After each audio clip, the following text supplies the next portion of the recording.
Estamos de volta com o Político, hoje entrevistando o candidato ao Senado, Gesualdo Pires. E no bloco anterior, nós fechamos o bloco falando a respeito dos incentivos que a Prefeitura de Ji-Paraná, durante a gestão do Gesualdo, deu como atrativo para que houvesse uma corrida, vamos dizer assim, de empresas e indústrias para o município, Gesualdo. O que mudou nisso? Até que ponto isso foi salutar para o município? Isso te ajudou bastante? Muito, muito.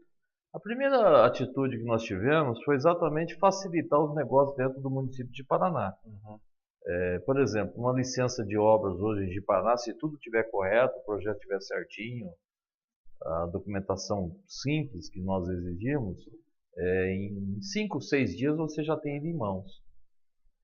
Depois facilitamos, foi o primeiro município que implantou a Rede Sim, que é uma rede simplificada de criação de empresas. De Paraná se cria uma empresa em algumas horas. Enfim, tudo que foi possível para facilitar a vida dos empreendedores de Paraná nós fizemos. Tudo. Até porque eu venho da iniciativa privada e infelizmente tem um conceito na classe política que o empresário pode tudo, que a vida do empresário é fácil, que você pode aumentar impostos, que você é empresário também, você sabe, é uma grande mentira. Uma grande mentira. Porque é muito difícil. No Brasil é ser herói, né? É ser herói, é muito difícil ser empresário no Brasil. Até uns anos atrás teve um rapaz que chegou para mim, e antes de eu ser político, né, muitos anos atrás, e ele me disse, você tem uma vida fácil, você é empresário. Eu falei, me dá aí seu CPF, teu RG, que eu vou agora lá com duzentão na época, né? Brinquei com ele, falei, com duzentão eu vou ali e você vira empresário também. Você quer criar uma empresa de quê? Né? Então, ser empresário é muito difícil no Brasil. Então, nós tornamos de Paraná uma cidade fácil de fazer negócio, né, dentro das possibilidades municipais. E isso resultou num grande crescimento do emprego de Paraná. Todos os anos, nós somos referência em termos de geração de emprego. E culminou agora em 2017, Alex, dados do Ministério do Trabalho, do CAGED, Ji-Paraná ficou entre os 50 municípios que mais geraram empregos no Brasil. Ficamos em 45º, 45 do Brasil. No país no momento de crise. Exatamente. Enquanto o Brasil todo na contramão do desemprego, Ji-Paraná ficou entre os 50 municípios que mais geraram emprego. São dados que saíram na Folha de São Paulo, no Globo, no G1, enfim, todos os sites aí grandes do país. Isso nos deixou muito contentes, porque foi um resultado de um trabalho, atraímos muita empresa. Eu lembro agora na inauguração do Grupo Atacadão, que gerou 400 empregos diretos em Ji-Paraná, e um dos diretores que vieram de São Paulo, ele me dizia, que eu nem conhecia ele disse, olha prefeito, nós temos 160 e poucas lojas, né, do Atacadão. Em Ji-Paraná foi a cidade mais fácil de instalar. Ele até citou o nome, que eu não vou falar, de uma cidade do Mato Grosso, que eles compraram um terreno lá, e o prefeito não dá o alvará de obras porque foi pressionado por um grupo de supermercado da cidade, e foi inclusive, segundo ele, né, não há como provar isso, o prefeito teria recebido suborno, propina, e o Grupo Atacadão está há 3 anos tentando construir uma loja e não consegue.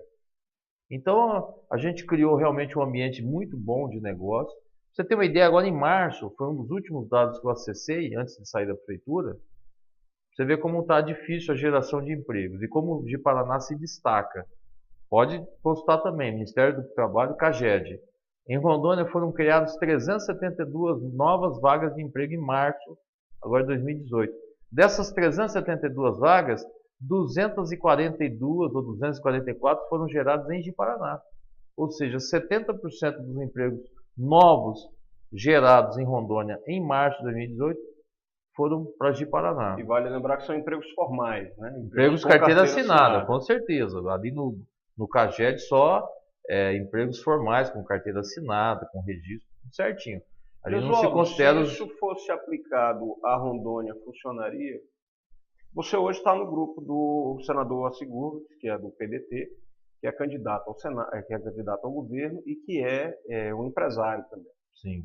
O Assi foi prefeito de Paraná numa época remota aí, e hoje ele está disputando o governo. Você acha que a linha de pensamento de vocês é mais ou menos a mesma?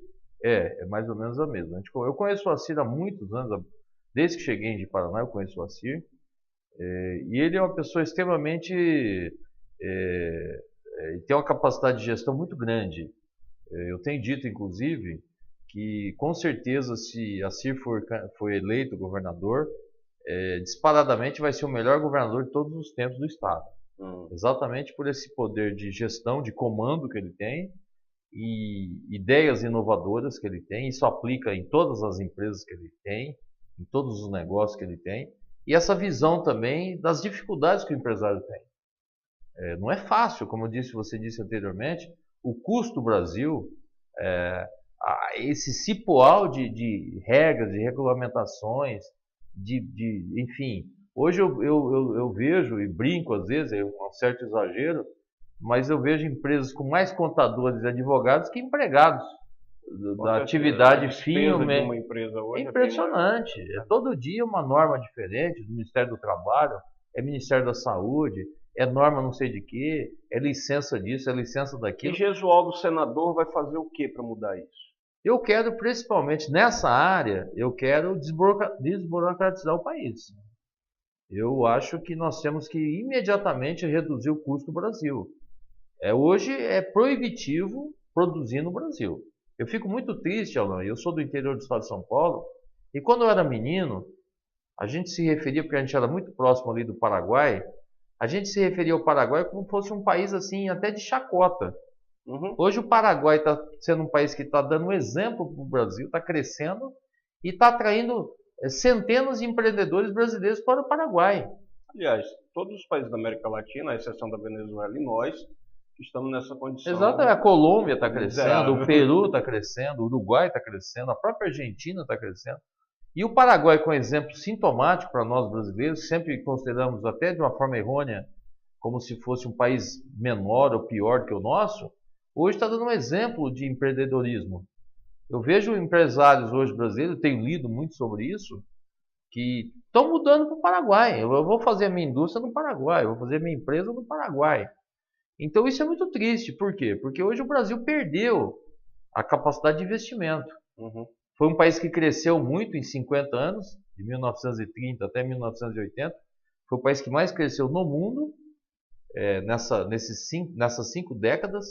E que a partir da década de 80 começou a entrar nesse buraco, nesse corporativismo, nessas corporações, nessa rigidez de leis, de normas, de burocracia, de inchaço da máquina, que praticamente hoje o brasileiro, o empreendedor, o empregado, todos nós, pagamos um custo absurdo para morar no Brasil. Em relação a essa questão da legislação trabalhista, Michel Temer aprovou recentemente a reforma trabalhista de uma forma que até hoje é muito contestada, inclusive pelo Ciro Gomes, que é candidato do grupo de vocês, candidato à presidência da República. Ele próprio afirmou em entrevistas recentes, dizendo que iria revogar várias dessas leis que foram aprovadas pelo Michel Temer. Especificamente em relação à legislação trabalhista, o senhor acha que da forma como foi feita agora é válida? Melhorou? Piorou?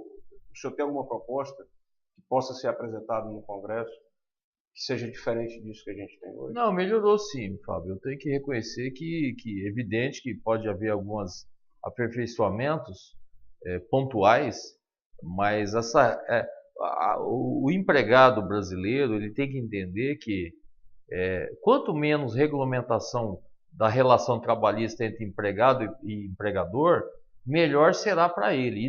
O Brasil se criou uma mentalidade de que a regulamentação, a proteção ao empregado, ela é boa. Não, ela é pelo contrário. Por exemplo, o país que tem a renda, a massa salarial mais alta do mundo são os Estados Unidos. E é o país menos regulamentado a relação entre capital e trabalho. Então, é importante dizer isso. Quer dizer, é evidente que a gente vai estudar, chegando lá nós vamos... Mas já foi aprovado e, no meu entendimento, houve um avanço. Porque eu li o ano passado, se não me engano, parece que o Brasil atingiu não sei quantos milhões de ações trabalhistas, enquanto o Japão tem 10 mil, os Estados Unidos tem 50 mil ações trabalhistas. Então, isso aí é um componente muito forte da relação do custo Brasil. Uhum. Então, evidentemente que isso já foi, para mim, no meu entendimento, foi um avanço.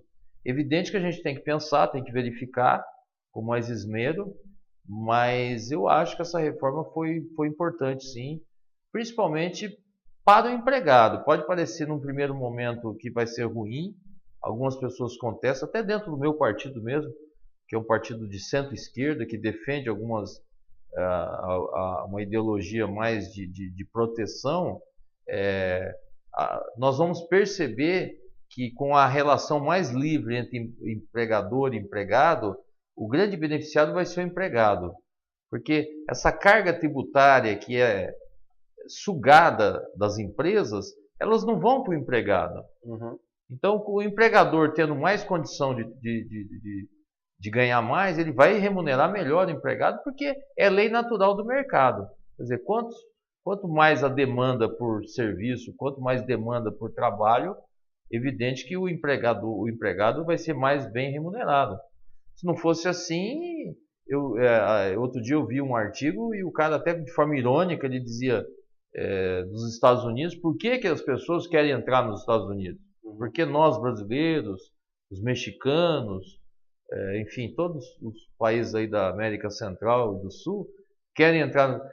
E lá a regulamentação trabalhista ela é muito simples, ela é muito tranquila. Então eu acho que o caminho é esse mesmo, o caminho do futuro, para que a gente tenha realmente melhorias para o empregado. A gente vai para um rápido intervalo e voltamos aí no terceiro bloco com Gesualdo Pires, candidato ao Senado por Rondônia.